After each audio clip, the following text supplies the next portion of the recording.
اللہ تعالیٰ فرماتے ہیں ان قارون کان من قوم موسیٰ فبغى علیہم، قارون جو ہے وہ حضرت موسیٰ علیہ السلام کی قوم کا آدمی تھا اور اس کے مزاج میں سرکشی آ گئی، اس نے ان کے اوپر ظلم شروع کر دیا، باغی بن گیا۔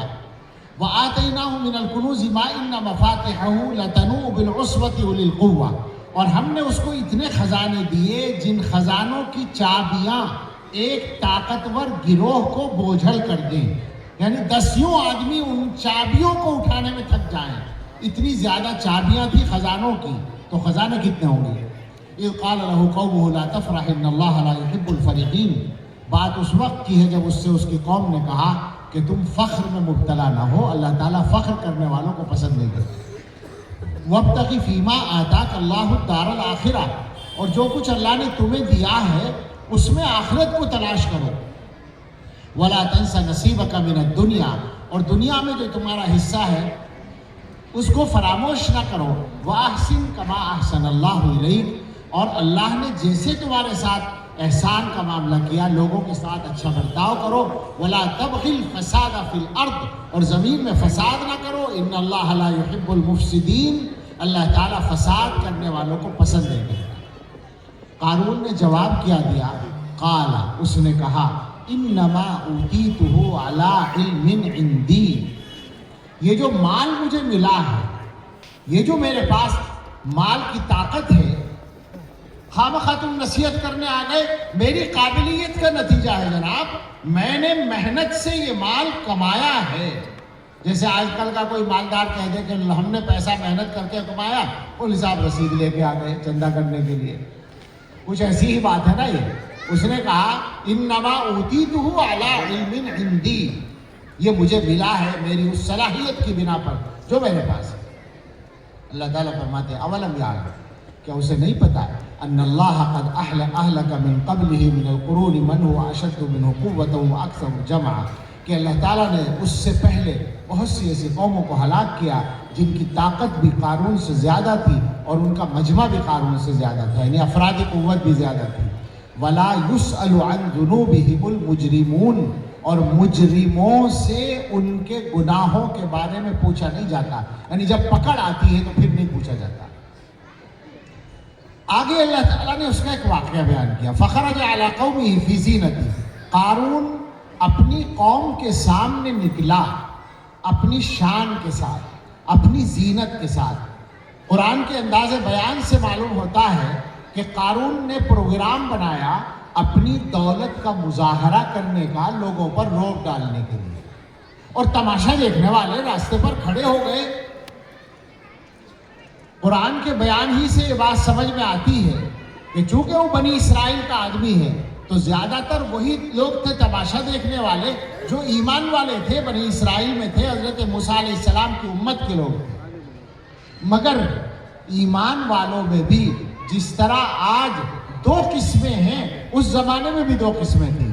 ایک وہ تھے جن کے منہ میں رال ٹپکتی تھی مال دیکھ کر، ہم لوگوں کی طرح، اور ایک وہ تھے جو اللہ والے تھے جن کا ٹارگٹ آخرت تھی۔ دونوں طرح کے لوگ وہاں کھڑے تھے۔ اب قرآن کے الفاظ کا صرف ترجمہ کروں تو آپ کی سمجھ میں آئے گا۔ باری تعالیٰ فرماتے ہیں فخرج علی قومہ فی زینتہ، وہ اپنی قوم کے سامنے نکلا اپنی شان و زینت کے ساتھ۔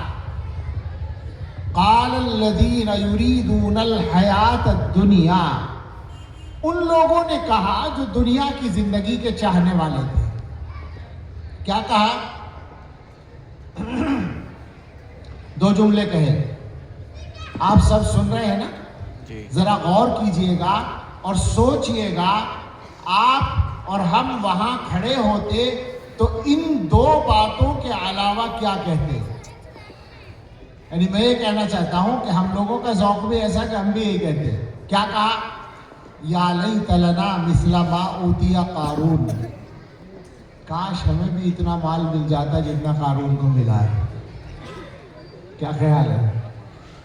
اپنے زمانے کے کسی مالدار کو دیکھ کر یہ تمنا نہیں آتی ذہن میں کہ اللہ نے فلاں کو دے رکھا ہمیں بھی دے دیتے؟ یہی تو ہے، یا لیت لنا مثل ما اوتی قارون۔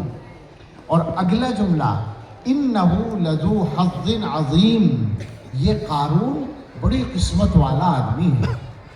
ایمانداری سے بتائیے، آپ حضرات پڑھے لکھے لوگ ہیں، ایمانداری سے بتائیے، مالداروں کا تعارف ہمارے ہاں یہی ہوتا ہے نا کہ یہ فلاں صاحب اللہ نے ان کو بڑا نوازا ہے؟ بتاؤ ہوتا ہے یعنی انہی الفاظ سے؟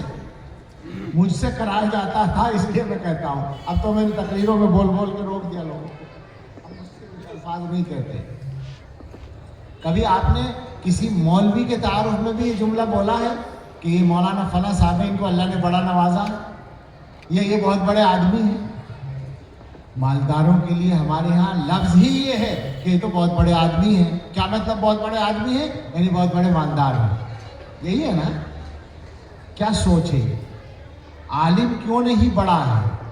عالم کو یوں کیوں نہیں سمجھا جاتا کہ اسے اللہ نے نوازا ہے؟ وہی وہاں ہے۔ یہ کون ہے؟ الذین یریدون الحیات الدنیا۔ وہ کہہ رہے ہیں کاش ہمیں بھی اتنا مل جاتا جتنا قارون کو ملا ہے، یہ قارون بڑی قسمت والا آدمی ہے۔ اب وہاں کچھ اللہ والے بھی کھڑے تھے، اور اللہ والوں کے لیے جو اللہ والوں کا لفظ نہ بولوں بلکہ آخرت کو چاہنے والے کھڑے تھے، آخرت کی فکر کرنے والے کھڑے تھے۔ لیکن حضرات علماء سے درخواست ہے کہ روزانہ سوچا کریں اس بات کو کہ یہاں پر ادھر یریدون الحیات الدنیا تھا، یہاں یریدون الآخرت نہیں کہا گیا، الذین اوتوا العلم کہا گیا۔ اس کا مطلب یہ ہے کہ علماء کی یہی صفت ہے، اگر یہ صفت نہ ہو تو وہ عالم نہیں ہے۔ فرمایا وقال الذین اوتوا العلم، ان لوگوں نے کہا جن کو علم دیا گیا تھا، یعنی جو آخرت کی فکر رکھنے والے تھے۔ معلوم ہوتا ہے علم وہی کہلاتا ہے جو آخرت کی فکر پیدا کرتا ہے۔ کیا کہا انہوں نے؟ ان سے کہا جو لالچ کر رہے تھے، وَيْلَكُمْ، تمہارا ناس ہو، کیا بات کرتے ہو؟ ثواب اللہ خیر لمن آمن وعمل صالحا، اللہ کا ثواب بہتر چیز ہے اس آدمی کے لیے جو ایمان لائے اور نیک عمل کرے۔ وَلَا يُلَقَّاهَا إِلَّا الصَّابِرُونَ، اور یہ فرمایا باری تعالیٰ نے کہ یہ جو ایمانی کیفیت ہے یہ ہر ایک کو نہیں ملتی، صبر کرنے والوں کو ملتی ہے۔ یہ تو وہاں قصہ ہو گیا، ایک دن کا واقعہ ہے یہ، اس کے بعد کچھ وقت گزرا ہوگا، اللہ کی طرف سے عذاب کا فیصلہ آ گیا۔ فَخَسَفْنَا بِهِ وَبِدَارِهِ الْأَرْضِ، ہم نے قارون کو اور اس کے گھر کو زمین میں دھسا دیا۔ فَمَا كَانَ لَهُ مِنْ فِئَةٍ يَنْصُرُونَهُ مِنْ دُونِ اللَّهِ وَمَا كَانَ مِنَ الْمُنْتَصِرِينَ، اب کوئی گروہ ایسا نہیں تھا جو اللہ کے مقابلے میں اس کی مدد کر سکے، اور وہ بھی بچنے والا یا انتقام لینے کی پوزیشن میں نہیں تھا۔ اب کیا ہوا؟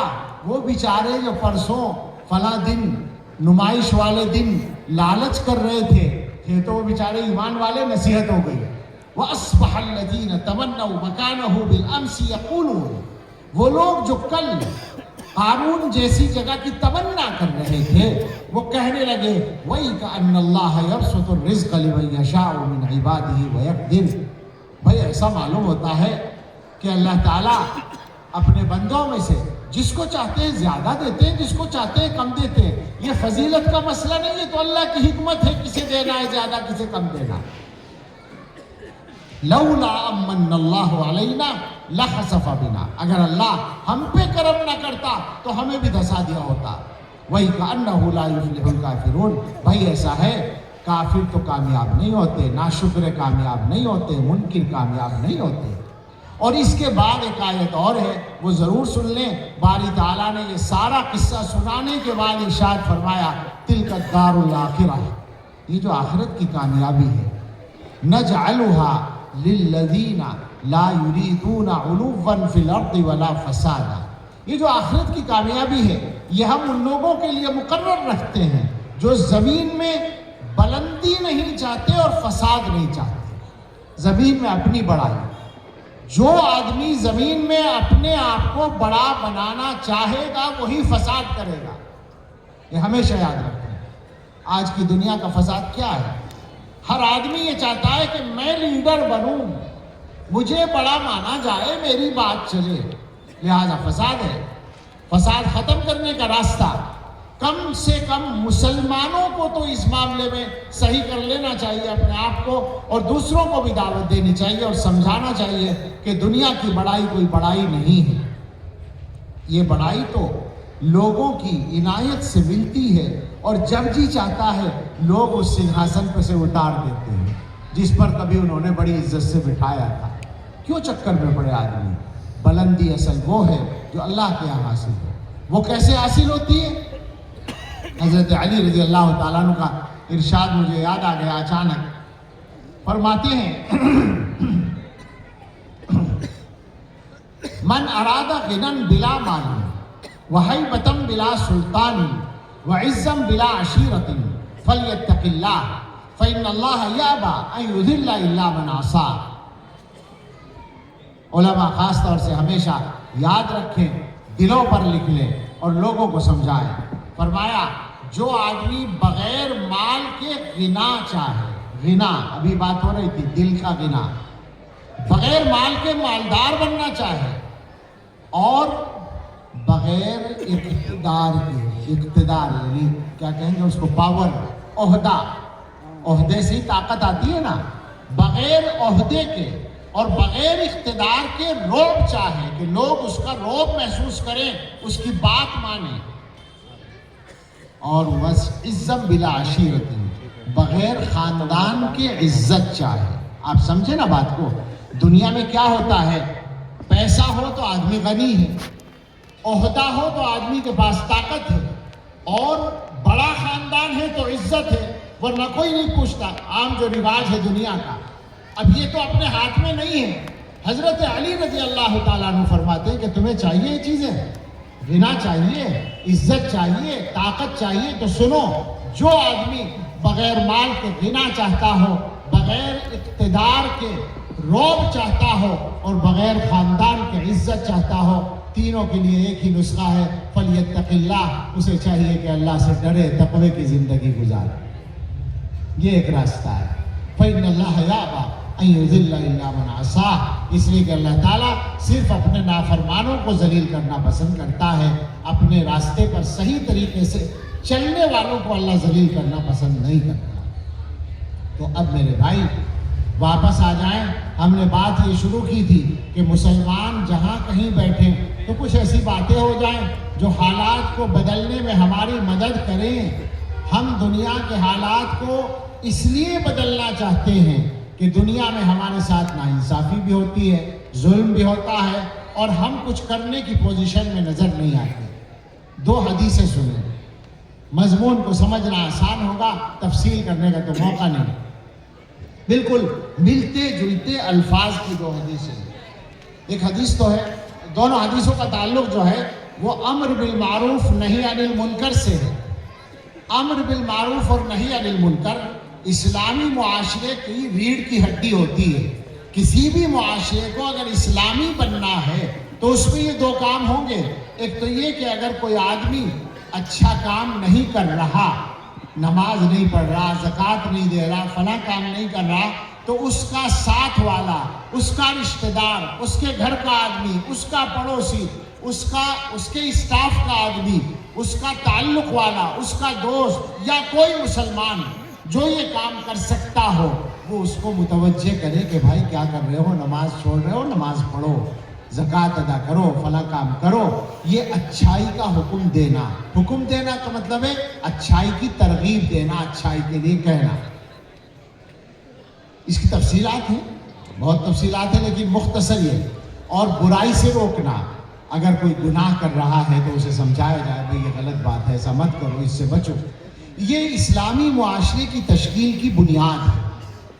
حضور علیہ السلام فرماتے ہیں اگر تمہارے معاشرے سے یہ دونوں کام نکل گئے تو کیا ہوگا، اسے سنو، اور جو حضور نے بتایا وہ ہماری آنکھوں کے سامنے ہے، مجھے کچھ نہیں کہنا پڑے گا۔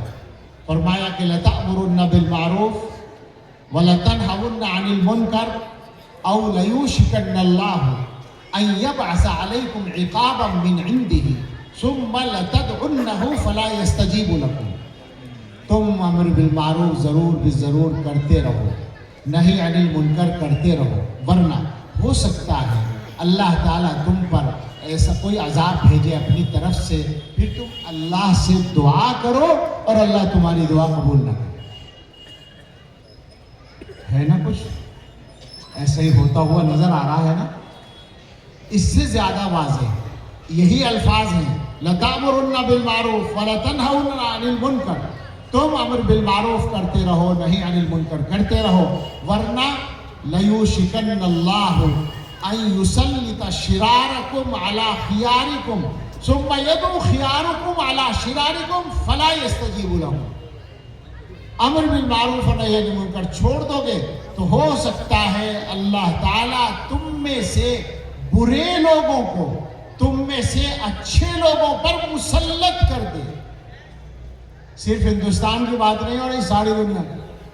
حضور کا ارشاد تو ساری دنیا کے لیے. عالم اسلام میں جا کر دیکھیں، ہم ہندوستان کی شکایت کرتے ہیں، عالم اسلام میں جا کر اس سے زیادہ شکایتیں آپ کو مل جائیں گی اور الفاظ حدیث کی سچائی کا تجربہ ہو جائے گا. فرمایا اللہ تم میں سے بروں کو تم میں سے اچھوں پر مسلط کر دے گا. ثم یدعو خیارکم علی شرارکم. پھر کہ تم میں جو اچھے لوگ ہیں یہ ان بروں کے لیے بد دعا کریں گے اور اللہ قبول نہیں کرے گا. آپ سمجھ رہے ہیں نا بات؟ جو مشاہدہ اور تجربہ وہ تو سامنے ہے نا. ہو رہی ہے ہماری کہیں دعا اس معاملے میں قبول؟ حالات یہ ہے. اس کا مطلب یہ ہے کہ ہمیں حالات کو بدلنے کے لیے اپنے حصے کے کام کرنے چاہیے، دنیا بھر کے چکر میں نہ پڑیں. ہماری حکومت کیا کر رہی ہے وہ حکومت کی ذمہ داری ہے، لیکن جو اصل احکم الحاکمین ہے جس کی مرضی کے بغیر کوئی پتا حرکت نہیں کرتا، اس کے ساتھ اپنا معاملہ ٹھیک کرنا ہے تاکہ وہ دنیا کے حالات کو ٹھیک کرے. چند کام ہیں، جلدی میں فہرست جیسی سنا دیتا ہوں. سب پرانی باتیں ہیں، کوئی نئی بات ہمارے پاس نہیں ہے.